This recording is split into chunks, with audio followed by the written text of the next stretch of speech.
Hello everyone, this is professor MH और आज के इस वीडियो में we will discuss lecture number 2 for SY BCom SY BAF financial accounting semester 4 profit prior to incorporation. Topic is profit prior to incorporation. इसका practical question हम लोग आज देखने वाले हैं। अप्रैल 2018 में पूछा गया था। लेक्चर नंबर 1 में मैंने इसका बेसिक इंट्रोडक्शन दिया है, लिंक डिस्क्रिप्शन में है। 10 मिनट का वीडियो है, 10 से 11 मिनट का। आप उसको देखेंगे तो आपको समझ में आ जाएगा ये टॉपिक का मतलब क्या है, कौन से टाइप का क्वेश्चन आता है, कौन सा रेशियो हम लोग यूज़ करते हैं, वो सब आपको समझ में आ जाएगा। यहाँ पे और अच्छे से समझेगा अगर वो आप वीडियो देख लेते तो प्रैक्टिकल क्वेश्चन बहुत ही सिंपल हो जाएगा समझने के लिए। तो ये क्वेश्चन पूछा गया था अप्रैल 2018। अभी आप कहेंगे कि सर अप्रैल 2018 ये तो इंटरनली होता है कॉलेज में, राइट? अब इंटरनली होता है, लेकिन 2-3 साल पहले 2018 में पेपर जो आते थे वो यूनिवर्सिटी सेंड करती थी, तो उसके हिसाब से अप्रैल 2018 में ये क्वेश्चन पूछा गया था। Profit prior to incorporation 15 mark के लिए, question number 5 ABC limited. Question देख लेते हैं, फिर इसको कैसे सॉल्व करना है लॉजिकली वो हम लोग देखेंगे। तो क्वेश्चन कुछ इस तरीके से दिया है कि ABC limited was incorporated, ABC limited करके कोई कंपनी इनकॉर्पोरेट हुई to take over the running business of BCNCI brothers. ये फर्म था कोई जिसको टेक ओवर किया एबीसी लिमिटेड ने विद इफेक्ट फ्रॉम 1 अप्रैल 2017। 1 अप्रैल 2017 से उसने टेक ओवर किया, ठीक है। डेट बहुत इंपॉर्टेंट है। The company was incorporated on 1 अगस्त।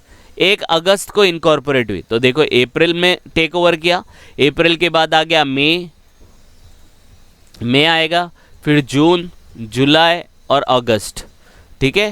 अप्रैल में तो ये कितना महीना लग गया आपको?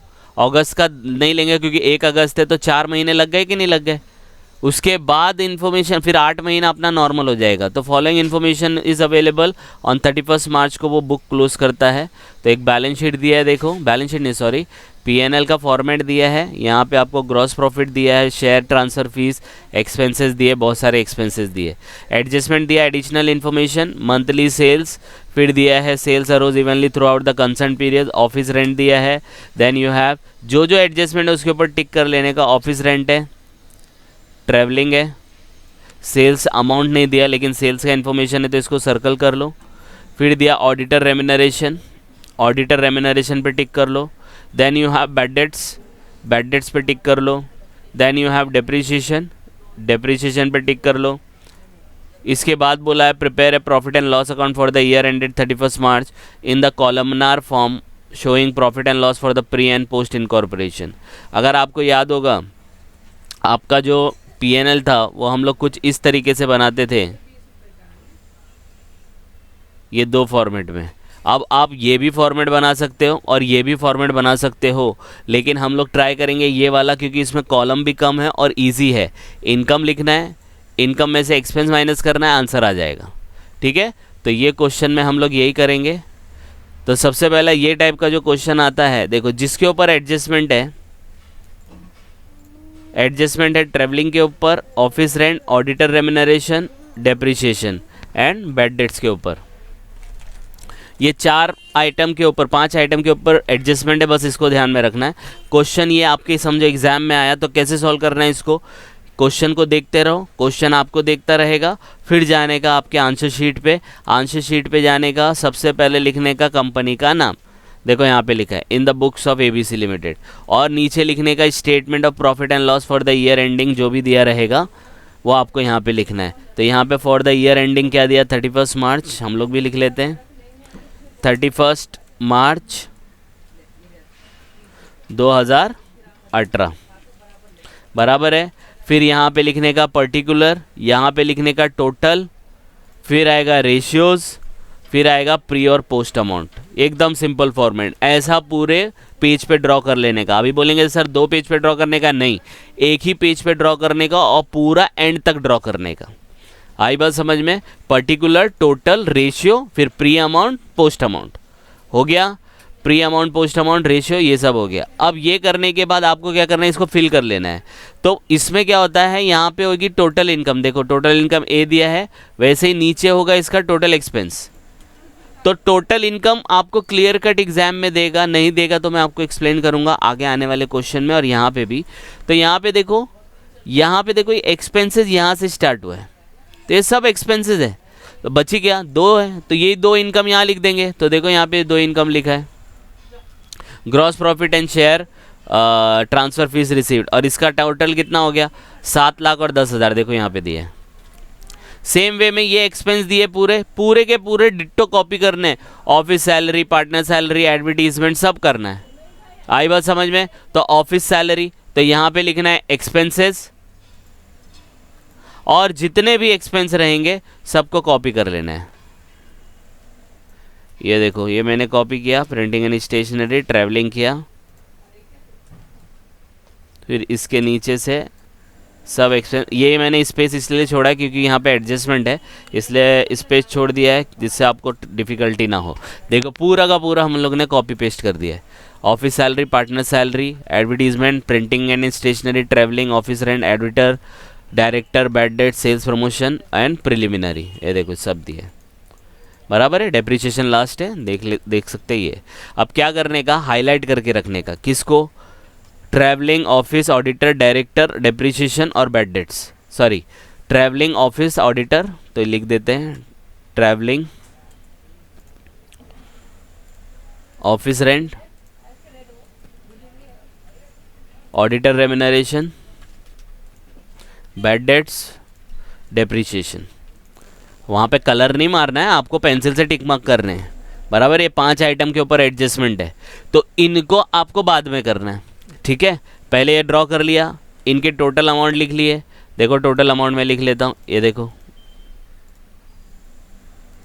ये लिख लिया, इनका टोटल लिख लिया, इनका टोटल लिख लिया, ये देखो। हाँ 2,10,000, 60,000, 63,000, ये देखो ये दिया है 2,10,000, 60,000, 63, 15, 40, 96, 15, 40, 96, 6, 10, 12, 6, 10, 12, 49, 7, 16, 49, 7, 16, 18, 21। आ गया ना एकदम एग्जैक्ट। क्या किया अभी हम लोग ने, सिर्फ ड्रॉ कर लिया। देखो पूरा फॉर्मेट आपने बना लिया है। इसको थोड़ा सा छोटा कर लेता हूँ तो आपको थोड़ा सा विजिबल होगा। देखो पूरा क्वेश्चन दिख रहा है अब, यस और नो, है ना। तो ये ड्रॉ कर लिया। अब इसको क्या करना है आपको, बराबर इसको क्या करना है। अब ये इतना बनाने के बाद आप चलेंगे वर्किंग नोट पे। वर्किंग नोट में क्या करने का, क्वेश्चन दिखा, क्वेश्चन आपको देखेगा, आप क्वेश्चन को देखो, पूरा क्वेश्चन को कॉपी कर लो इस फॉर्मेट में। ये फर्स्ट स्टेप है। सेकंड स्टेप क्या करने का, 2 रेशियो निकालने का। एक होता है टाइम रेशियो और एक होता है सेल्स रेशियो। ये बाय डिफ़ॉल्ट निकालने का, याद रखना। और एडजस्टमेंट को अभी इतना टच नहीं करने का। एडजस्टमेंट में सिर्फ अपने को ये टाइम और सेल्स रेशियो निकालना है, बाकी जो एडजस्टमेंट है उसको छोड़ दो, टच भी नहीं करना अगर पूरा मार्क्स चाहिए तो टाइम और सेल्स रेशियो कैसे निकलेगा, ध्यान से देखो। टाइम रेशियो, अब टाइम रेशियो आपको पता है, आपका क्वेश्चन में क्या दिया था कि 1 अप्रैल को उसने टेक ओवर किया था और 1 अगस्त को उसका इनकॉर्पोरेशन हुआ, बराबर है। तो क्या करने का, पूरा ड्रॉ करने का। देखो अप्रैल 2017 से लेके मार्च 2018 ये मैंने लाइन ड्रॉ कर लिया। अब इसमें आपको अप्रैल, मई, जून को ऐसा हाईलाइट करना है, ठीक है। अब क्वेश्चन में क्या दिया था, ये ध्यान में रखो, 2 डेट। 1 अप्रैल को उसने लिया, लेकिन इनकॉर्पोरेशन कभी क्यों हुआ, 1 अगस्त को, बराबर है। अब ध्यान से देखो, तो 1 अप्रैल से लेके, मतलब 1 अप्रैल से लेके 1 अगस्त, तो अगस्त नहीं आएगा, सिर्फ जुलाई तक आएगा। आ रही बात समझ। 1 अगस्त है ना, तो पूरा महीना बाकी रह गया, तो वो आगे चला जाएगा। तो अपना क्या है, सिर्फ 1 अप्रैल से लेके 31 जुलाई और फिर 1 अगस्त से लेके पूरा ये पीरियड। तो ये टाइम रेशियो बन गया। तो देखो यहाँ पे क्या है, ये वाला पार्ट और ये वाला पार्ट। तो इसके अंदर कितने महीने हो गए, अप्रैल, पूरे महीने लेने, अगस्त नहीं लेंगे। बोलेंगे सर 1 अगस्त को हुआ, 1 अगस्त भी लो, नहीं 1 अगस्त नहीं ले सकते क्योंकि 1 तारीख है। 31 अगस्त रहता तो पूरा लेते, बराबर है। इसलिए 1 अगस्त को छोड़ देने का, तो 31 जुलाई पूरे महीने लेने का। तो कितने महीने हो गए, 1, 2, 3, 4। तो ये हो गया 4, ये कितना है, 1, 2, 3, 4, 5, 6, 7, 8। तो ये 8 हो गया, तो हो जाएगा 4 और 8, बराबर है। तो ये पार्ट जो होगा इसको हम लोग बोलेंगे प्री, इसको हम लोग बोलेंगे पोस्ट। पूरा टाइम रेशियो पे यहाँ तो इसको और छोटा करेंगे तो 1:2, तो आपका जो टाइम रेशियो हो गया वो 1:2 हो गया। समझ में आया? तो पहले ये निकालने का, तो पहले फॉर्मेट बना लिया, पोस्टिंग कर लिया, टाइम रेशियो निकल गया 1:2। आ रही बात समझ में? अब निकालेंगे सेल्स रेशियो। देखो सेल्स रेशियो भी सेम वैसे ही लिख देने का, ड्रॉ कर लेने का पूरा, और प्री और पोस्ट को बाइफिकेट कर लेने का। ये प्री पोस्ट तो बाइफिकेट हो चुका है ना पहले ही, 4 महीना इधर, क्योंकि आपका इनकॉर्पोरेशन 1 अगस्त को हुआ था, तो बाइफिकेशन हो गया ये। अब सेल्स का कुछ इन्फॉर्मेशन दिया होगा वो देखने का, तो सेल्स का इन्फॉर्मेशन कुछ दिया था, वापिस चलते हैं। सेल्स का देखो इन्फॉर्मेशन क्या बोला है, monthly sales for 5 lakh for pre incorporation period, मतलब प्री इनकॉर्पोरेशन में 5-5 लाख है, और टोटल सेल्स कितना 70 लाख है, बराबर है। तो ध्यान से देखो कैसे जाएगा ये है, ये पार्ट हो गया।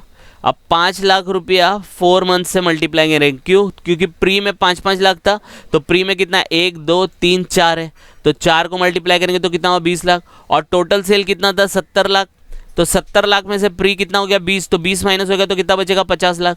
तो आपका रेशियो क्या बनेगा 20 लाख और 5 लाख, तो 20 और 50, इसको और छोटा करेंगे 0 0 कट जाएगा तो 2:5, तो ये आपका सेल्स रेशियो हो गया। टाइम रेशियो क्या था 1:2 था, और सेल्स रेशियो कितना हो गया 2:5। समझ में आया? यही 2 रेशियो करने का, बाकी कोई भी एडजस्टमेंट को टच भी नहीं करने का। तो ये देखो ये एडजस्टमेंट हम लोग ने ये जितने भी दिए ना, office rent, travelling, auditor, bad debt, depreciation, इसको टच भी नहीं करने का है। अब टाइम रेशियो और सेल्स रेशियो मिल गया 1:2 और सेल्स रेशियो हो गया 2:5।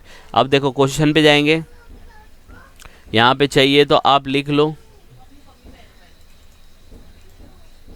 यहाँ पे आएगा टाइम रेशियो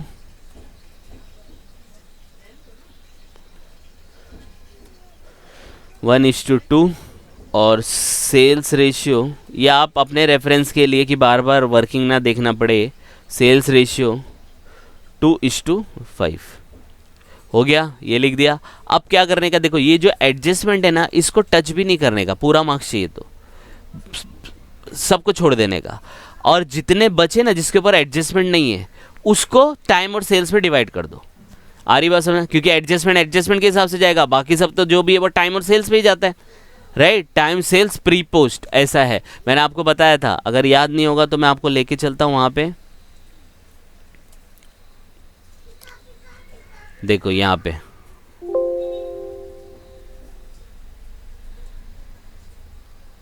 पे दिया था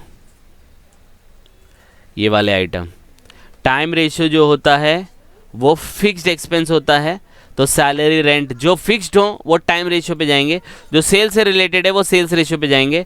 प्री आइटम में इंटरेस्ट, सैलरी और वेंडर का नाम आएगा, मतलब जो अपने बिजनेस को बेच रहा है उसको इंटरेस्ट या सैलरी दोगे। और पोस्ट में याद रखना है कंपनी से रिलेटेड, शेयर से रिलेटेड और डिबेंचर से रिलेटेड। आ रही बात समझ में? तो अब देखो कैसे डिवाइड करना है, मैं इसको सामने रखता हूँ, यहाँ पे जाते हैं। अब देखो ग्रॉस प्रॉफिट है, ठीक है, इसको बड़ा कर लेते हैं थोड़ा, तो आपको थोड़ा सा अच्छे से समझेगा। ग्रॉस प्रॉफिट है, ग्रॉस प्रॉफिट क्या होता है? प्रॉफिट है, प्रॉफिट किसके ऊपर डिपेंड होता है? एक्सपेंस पे, टाइम पे डिपेंड होता है या सेल्स पे डिपेंड होता है? सेल जितना बढ़ेगा उतना ग्रॉस प्रॉफिट बढ़ेगा, इसलिए ग्रॉस प्रॉफिट को किस रेशियो में डिवाइड करेंगे आप? Time ratio, sorry sales ratio में। सेल्स रेशियो क्या है? 2:5, ठीक है। तो ये करेंगे, बाइफिकेट कर लेंगे बाद में, पहले देख लेते हैं, या बाइफिकेट कर लो। चलो 70 लाख है, 7 लाख है, इसको 2:5 में डिवाइड करो। तो कैसे करने का? 7 lakh into 2 divide by 7। Ratio में डिवाइड करने के लिए क्या करने का, जो भी रेशियो है ना उसका टोटल लेने का। जैसे ये 1:2 है तो टोटल कितना हो गया 3, ये 2:5 है तो टोटल कितना हो गया 7। तो 7 lakh into 2 divide by 7, 7 lakh into 5 divide by 7, ऐसे करने का। तो आंसर क्या आएगा? 2 लाख 5 लाख। ठीक है, देखो करके दिखाता हूँ।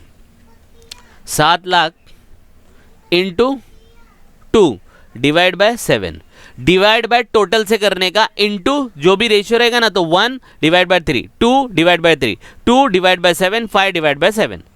आ रही है बात समझ में? नेक्स्ट क्या दिया है? Share transfer fees receipt. अब देखो ये शेयर्स का नाम हो गया, मैंने आपको बोला था कंपनी से रिलेटेड, शेयर से रिलेटेड, डिबेंचर से रिलेटेड जो भी खर्चा आएगा वो पोस्ट में जाता है। तो देखो पोस्ट आइटम, तो पोस्ट में जाएगा तो सीधा इधर लिखने का पोस्ट, और सीधा पोस्ट में जाके अमाउंट लिख देने का, अमाउंट 10,000। आ रही है बात समझ में? इसलिए टोटल अमाउंट लिखना ज़रूरी है। इसके अंदर 2 ही था, इसको टोटल कर लो, टोटल कर लेंगे तो 2 लाख और 5 लाख 10 आ गया।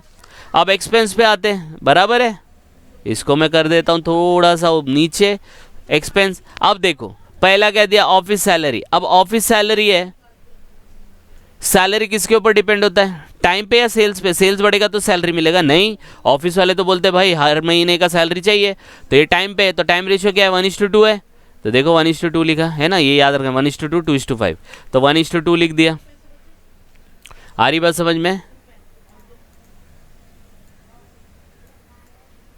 फिर देखो पार्टनर सैलरी। अब ये पार्टनर सैलरी है, पार्टनर सैलरी मतलब अब ये तो कंपनी है ना, कंपनी में पार्टनर तो आता ही नहीं है, पार्टनर मतलब पहली कंपनी का होगा। अगर आप क्वेश्चन देखेंगे आप,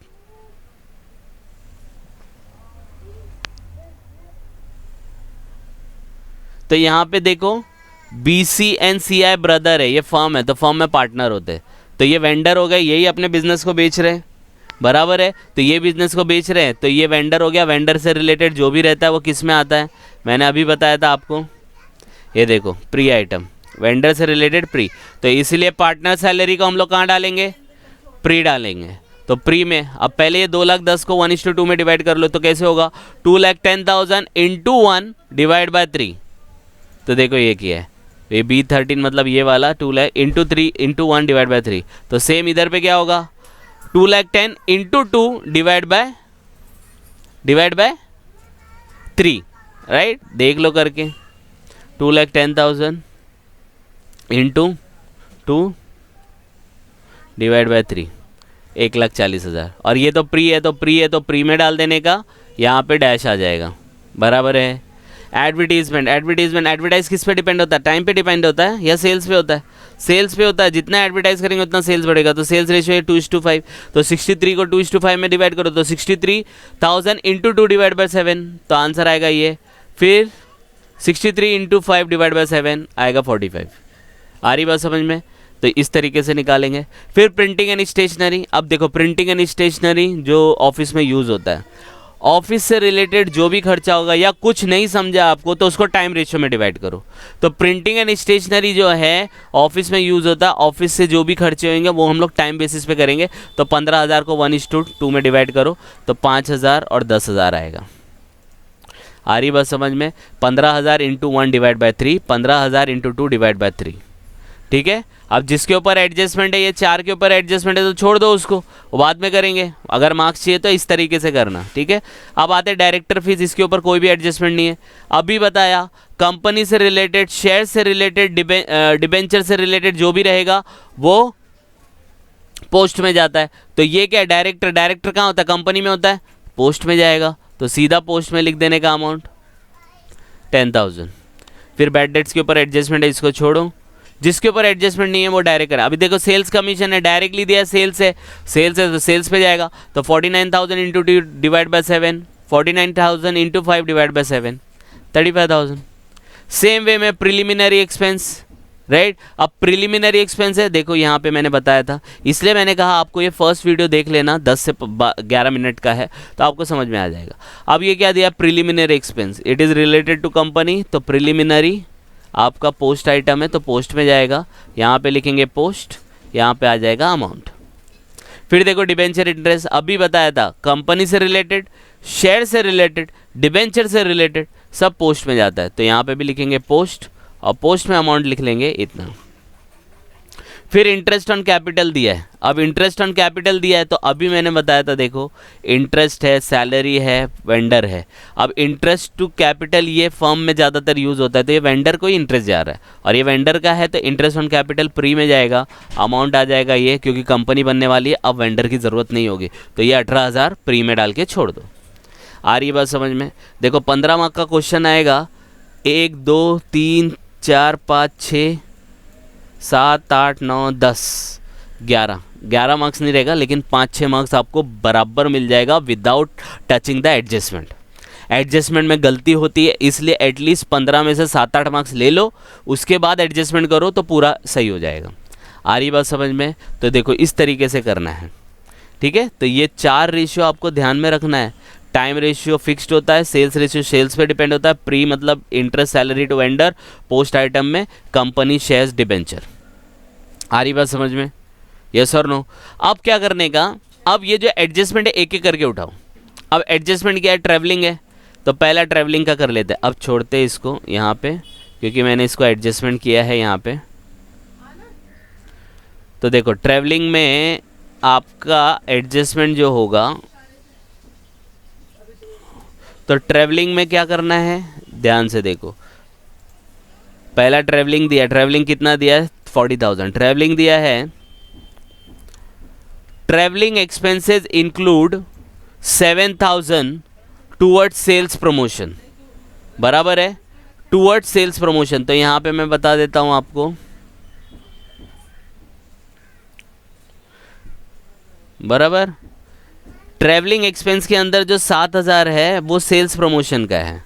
तो इसका मतलब क्या होगा कि ट्रैवलिंग एक्सपेंस जो है आपका 40,000 के अंदर 7,000 को आपको किस रेशियो में डिवाइड करना पड़ेगा, सेल्स रेशियो में। बचा कितना, 33,000, उसको आप किस रेशियो में डिवाइड करेंगे, टाइम। अगर कुछ नहीं बोलता, सिर्फ ट्रैवलिंग देते, तो आप टाइम के बेसिस पे, मैंने क्या कहा, कोई भी एक्सपेंस अगर आपको नहीं समझ में आता और वो सेल से रिलेटेड नहीं है तो उसको टाइम पे डिवाइड करने का। तो ट्रैवलिंग एक्सपेंस अगर नहीं एडजस्टमेंट, ये एडजस्टमेंट दिया नहीं होता तो टाइम पे लेते, लेकिन उसमें से 7,000 क्या बोला, सेल्स है, बचा क्या 33, टाइम पे जाएगा। इसलिए देखो यहाँ पे सोल्यूशन कैसे किया है, यहाँ पे मैंने 2 पार्ट कर दिया, एक सेल्स प्रमोशन एक अदर्स है। तो सेल्स प्रमोशन आपका अमाउंट आएगा 7,000, अदर्स आ जाएगा आपका 33। तो 7,000 को आप सेल्स रेशियो पे डिवाइड करेंगे, 33,000 को आप टाइम रेशियो पे डिवाइड करेंगे। तो 7,000 को 2:5 के हिसाब से 2,000 और 5,000 आ जाएगा। तो 7,000 into 2 divide by 7, 7,000 into 5 divide by 7। समझ में आया, रेशियो तो अब आपको समझ में आ गया होगा। अब 33,000 है, तो 33,000 into 1 divide by 3, 33,000 into 2 divide by 3, तो 11 और 12, 22,000। समझ में आ गया, है एकदम सिंपल। बस थोड़ा सा याद रखना, एडजस्टमेंट को बाद में करो, बाकी जो विदाउट एडजस्टमेंट है उसको फटाफट पोस्ट कर देने का। 1-2 क्वेश्चन देखेंगे तो पूरा ग्रिप आ जाएगा आपको। क्लियर है? नेक्स्ट क्या दिया, ऑफिस रेंट दिया है। ऑफिस रेंट का देख लेते हैं। ऑफिस रेंट दिया है 84,000 पर एनम अप टू, देखो अब डेट का मेंशन किया है ना, तो ये डायग्राम के थ्रू ये हो सकता है, बाकी नहीं होगा। तो क्या करना है, ऑफिस रेंट जो था वो 84,000 पूरे साल का था सितंबर तक, फिर 1,08,000 हो गया देयर आफ्टर। ये अमाउंट याद रखो बस, 84,000 सितंबर तक था पर एनम और 1,08,000 था उसके बाद। तो देखो इसका एडजस्टमेंट कैसे बनेगा, रेंट करके, ये देखो रेंट किया, वही डायग्राम बनाया ये। अब बोलेंगे सर कन्फ्यूजन है, क्या कन्फ्यूजन है, ये डायग्राम कब बनाने का कैसे समझेगा। अरे तो बच्चा जब डेट मेंशन किया ना, ये डेट तक इतना खर्चा, वो डेट के बाद उतना खर्चा, तो समझ जाना डायग्राम के ऊपर बेस है पूरा। इसमें भी हम लोग देखो वही पूरा ड्रॉ करेंगे, प्री का पोस्ट का, जो टाइम रेशियो वही लेने का। ये प्री हो गया, ये पोस्ट हो गया, बराबर है। अब प्री और पोस्ट में क्या है, यहाँ पे दिया है, देखो क्वेश्चन दिया है 84,000 per annum up to 30 September, means 84,000 को 12 से डिवाइड करेंगे तो 7,000 आ जाएगा। और उसके बाद कितना हो रहा था, 1,08,000 thereafter, means 1,08,000 divide by 10 9,000। मतलब पहले 7,000 था जो कि सितंबर तक गया। इसका मतलब अप्रैल मई जून जुलाई अगस्त सितंबर तक कितना भाड़ा था, 7,000। और उसके बाद कितना हो गया, 9,000। तो यहाँ से अक्टूबर नवंबर दिसंबर जैन फेब मार्च 9,000 होगा। तो कैसे लिखेंगे इसको, अब देखो अप्रैल से सितंबर आ गया ये वाला, देखो बाइफिकेट किया, फिर सितंबर अक्टूबर से लेके मार्च तक ये वाला हो गया। तो सितंबर से लेके अप्रैल से लेके सितंबर देखो आ गया आपका 7,000 और फिर अक्टूबर से आपका 9,000 हो गया। तो इसको अब टोटल करने का, अब टोटल इनको नहीं करना है, आपको टाइम रेशियो पे ही करना है। आ रही बात समझ में? तो आपको ये 4 लेना है और यहाँ से ये टोटल लेना है। तो इसको मैं रब करता हूँ तब समझेगा आपको, ठीक है। ये पता चल गया 7,000 कब तक है, लेकिन आपको जो है ना इसको बाइफिकेट कैसे करना है, टाइम रेशियो के हिसाब से, और जो भी टाइम रेशियो पोस्ट का था वो। तो ये देखो प्री में कितना है, 7,000 इंटू 4, तो कैसा आएगा आंसर, ये वाला पार्ट और ये वाला पार्ट। अब इसके अंदर अमाउंट कितना है, प्री अमाउंट होएगा 7,000 इंटू 4 28,000, और इसके अंदर देखो 7 करके 2 है, तो 7,000 इंटू 2, फिर 9,000 इंटू 6, 1 2 3 4 5 6, कितना हो जाएगा 7 इंटू 2 14,000, 9 इंटू 6 54,000 आ जाएगा 68,000। तो प्री में आपका अमाउंट जाएगा 28, पोस्ट में आपका अमाउंट जाएगा 68। इसको गो थ्रू करना अच्छे से, एक दो बार रिवाइज कर लेना, नहीं तो इसमें ज़्यादा कन्फ्यूजन होता है, क्योंकि आपने टाइम रेशो लिया, फिर उनका स्पेसिफिक रेशो लिया, फिर टाइम रेशो में डिवाइड किया। आ रही बात समझ में? इसको फिर रिवाइंड कर देना तो आपको समझ में आ जाएगा। तो आपको प्री में कितना लिखना है 28, और पोस्ट में कितना लिखना है 68। तो यहाँ पे देखो मैंने स्पेसिफिक करके लिख दिया, वर्किंग नोट 28 और 68। समझ में आया? यस और नो? ये है। फिर आते हैं हम लोग नेक्स्ट एडजस्टमेंट में, जो कि एडजस्टमेंट है ऑडिटर का। ऑडिटर पे आ जाते हैं। तो ऑडिटर का खर्चा दिया है यहाँ पे 6,000। ऑडिटर का एडजस्टमेंट क्या है? Payable for the whole year. हाँ, ऑडिटर का जो फीस है, सीए का फीस है, पूरे साल का ही होता है। तो पूरे साल का है ना, तो देखो ये सेल्स पे डिपेंड हो रहा है कि टाइम पे डिपेंड हो रहा है? क्लियरली बोल दिया पूरे साल का है। पूरे साल का मतलब टाइम पे ही है, 12 महीने के हिसाब से। तो इसको किस रेशियो में डिवाइड करेंगे? टाइम रेशियो पे ही डिवाइड करेंगे, 1:2। और नहीं भी बोलता तो टाइम रेशियो पे ही जाता। तो 6,000 into 1 divide by 3, 6,000 into 2 divide by 3, 4,000। तो ये भी हो गया। अब बैड डेट्स देख लेते हैं। बैड डेट्स का एडजस्टमेंट क्या बोलता है? रिटर्न ऑफ इंक्लूड 4,000, रब करता हूँ इसको, 4,000 taken over from vendor while remaining were in respect of goods sold in September. पहले बैड डेट्स है कितना? 12,000 है। इसका ऐसे डायग्राम बना लेने का, 12,000 है। 12,000 में 4,000 वेंडर का है। अब वेंडर का है तो वो तो प्री में ही जाएगा ना भाई। बचा कितना? 8,000। 8,000 जो बैड डेट्स है वो सोल्ड इन सेप्टेम्बर। सेप्टेम्बर है मतलब आपका अगस्त के बाद जो भी है वो पोस्ट में जाएगा। तो पोस्ट में कितना जाएगा? 8,000। तो 4,000 और 8,000। तो इधर इसलिए देखो यहाँ पे बना दिया है स्पेसिफिक 4,000 और 8,000। समझ में आया? फिर से बता देता हूँ, टोटल बैड डेट्स 12,000 है। 12,000 में 4,000 बोलता है taken over from vendor. Vendor का नाम जैसे ही आया तो वो तो प्री का ही रहता है। अभी बताया था मैंने आपको कि वेंडर का इंटरेस्ट सैलरी या कुछ भी अमाउंट रहेगा वो प्री में ही जाएगा। तो 12 में से 4 क्या बचा? 8। 8 का क्या बोला? Good sold in September. September कब आ रहा है? इनकॉर्पोरेशन के बाद। तो सेप्टेम्बर आपका पोस्ट में चला जाएगा।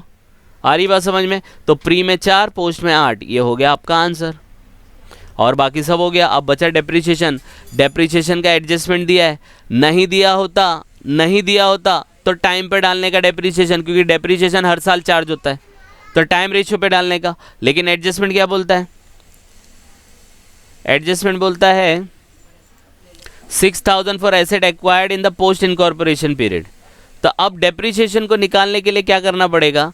आपको एडजस्टमेंट करना पड़ेगा। तो इसमें हम लोग ने 2 पार्ट डिवाइड किया है। देखो, एक पोस्ट किया, एक बैलेंस किया। मतलब 6,000 asset acquired in the post, मतलब डेप्रीशिएशन है कितना? 21,000 है।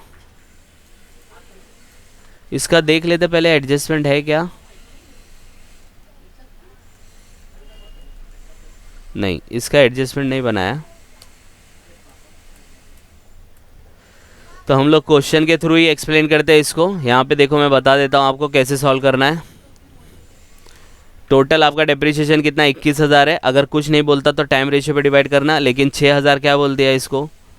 पोस्ट। मैं यहाँ पे लिखता हूँ पोस्ट, क्योंकि पहले प्री आता है। पोस्ट में कितना? 6,000 बराबर है। अब बैलेंस कितना बचा? अब ये मत बोलना है सर ये प्री होगा, नहीं। बैलेंस कितना बचा? 6 माइनस करो, 15,000। तो मैंने अभी बताया जिसके ऊपर कोई इन्फॉर्मेशन नहीं उसको टाइम रेशियो में डिवाइड करो। तो प्री में जाएगा और ये पोस्ट में जाएगा। तो टाइम रेशियो कितना आएगा? 1:2 है। तो 15,000 को 1:2 में डिवाइड करेंगे तो कितना आएगा? 5,000 और 10,000। इस तरीके का रेशियो बनेगा। तो 21,000 टोटल था। 21 में से 6,000 बोल दिया कि पोस्ट का है, तो पोस्ट में लिख दिया। बचा कितना? 15। जिसके ऊपर इन्फॉर्मेशन नहीं है, हमेशा याद रखना डेप्रीशिएशन टाइम रेशियो पे जाता है। तो 15,000 को प्री पोस्ट में डिवाइड किया 1:2। तो 15,000 इंटू 1 डिवाइड बाय 3, 5,000 आएगा। 15,000 इंटू 2 डिवाइड बाय 3, 10,000 आएगा। तो प्री का टोटल कितना हुआ? 5,000। पोस्ट का टोटल कितना हुआ? 6 और 10, 16,000। यही देखो यहाँ पे किया है। पोस्ट में 6,000 चला गया, फिर जो बैलेंस बचा, बैलेंस कितना बचा? 15,000। उसको 1:2 में डिवाइड किया तो 5,000 और 10,000। तो देखो हो गया 16 और 5। आ रही बात समझ में? इस तरीके से ये किया। तो क्या किया हम लोग ने? फॉर्मेट बना लेने का, टाइम रेशियो और सेल्स रेशियो कर लेने का, और उसके बेसिस पे जो एडजस्टमेंट है उसको छोड़ देने का, एडजस्टमेंट को नहीं करने का, जो विदाउट एडजस्टमेंट है उसको टाइम और सेल्स पे डिवाइड कर दो, फिर एक एक एडजस्टमेंट उठा के उसको सॉल्व करो। तो ये आपका पूरा क्वेश्चन हो गया। यहाँ पे हम लोग टोटल एक्सपेंस करेंगे, ये आएगा इसका, राइट। ये आपका ये वाला पूरा टोटल आएगा 2,37,000 और इसका टोटल आएगा 3,86,000। ये हो गया बी, इसको मैं अलग कलर से हाईलाइट करता हूँ। और ये हो गया आपका, इसको थोड़ा बड़ा कर देते हैं, ठीक है। और यहाँ पे आपका इनकम दिया था,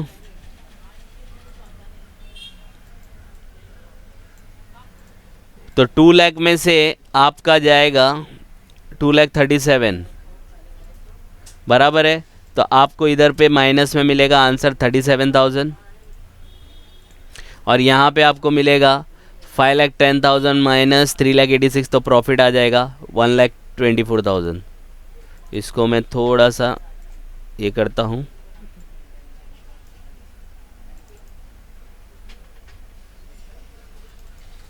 बराबर है। इसको हम लोग बोलेंगे प्रॉफिट, प्रॉफिट एंड लॉस, और इसको बोलेंगे गुडविल क्योंकि लॉस होता है, ठीक है। तो ये आपका पूरा क्वेश्चन अब हो गया कंप्लीट, राइट। तो ए माइनस बी कर देना, 2 लाख में से 2,37,000 गया तो 37 माइनस में आया, माइनस में अगर प्री में आता है तो गुडविल, प्लस में आता है तो कैपिटल रिजर्व, याद रखना। और पोस्ट में जो रहेगा, अगर प्रॉफिट है तो प्रॉफिट, नेट प्रॉफिट, यहाँ पे लिखेंगे नेट प्रॉफिट, अगर लॉस आया माइनस में आया तो नेट लॉस। तो ये तो सिंपल है, पोस्ट का नेट प्रॉफिट या नेट लॉस। लेकिन प्री में जो रहता है, ये ऑब्जेक्टिव में भी पूछ सकता है कि pre profit is transfer to capital reserve, post profit is transfer to goodwill. आ रही बात समझ में? तो इस तरीके का क्वेश्चन है ये 15 मार्क के लिए। आप इसको गो थ्रू करो, कुछ डाउट आएगा तो कमेंट करो एंड सब्सक्राइब करके रखो, जिससे जो आने वाले जो वीडियोस हैं उसका आपको नोटिफिकेशन मिल जाएगा और आप फिर अब इस कॉन्सेप्ट को अच्छे से समझ पाओगे, ठीक है। तो इसको गो थ्रू करो, कुछ डाउट आएगा तो please comment and please like and subscribe for more videos. Thank you.